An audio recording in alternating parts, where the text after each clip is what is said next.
আল্লাহ যখন এই পৃথিবী সৃষ্টি করলেন, পৃথিবীর মধ্যে ভাইব্রেশন হচ্ছিল, কাপাকাপি। আল্লাহ পৃথিবীর কাপাকাপি বন্ধ করার জন্য পেরেকের মতো পাহাড়গুলোকে পৃথিবীতে ঠুকে দিলেন, কাপাকাপি বন্ধ হয়ে গেল। এই দৃশ্য দেখে ফেরেশতারা বলে, ইয়া রাব, পাহাড়ের এত শক্তি, আপনার সৃষ্টির মধ্যে পাহাড়ের চেয়ে শক্তিশালী কিছু আছে? আল্লাহ বললেন আছে। সেটা কি? আল্লাহ বললেন সেটা লোহা, কারণ লোহা দিয়ে পাহাড় কাটা যায়, ঠিক কিনা? লোহার কথা শুনে ফেরেশতারা অবাক। ফেরেশতারা প্রশ্ন, তাহলে আপনার সৃষ্টির মধ্যে লোহার চেয়ে শক্তিশালী কিছু আছে? আল্লাহ বললেন আছে। কি সেটা? আন্নার, আগুন। কারণ আগুন লোহাকে কি করে? গলিয়ে ফেলে। ফেরেশতারা শুধু অবাকই হচ্ছে।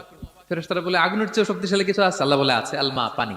কারণ আগুনে দাউ দাউ করে জ্বলে ওঠা আগুনের মধ্যে পানি দিলে আগুন অস্তিত্ব হারায়।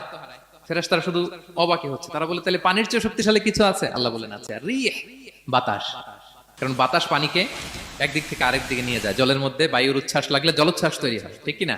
ফেরেশতারা আবার অবাক হয়ে বলে, তাহলে বাতাসের চেয়ে শক্তিশালী কিছু আছে? আল্লাহ বললেন আছে। সেটা কি? বলতেছে বনি আদম। ওই মানুষ শক্তিশালী যে গোপনে দান করে।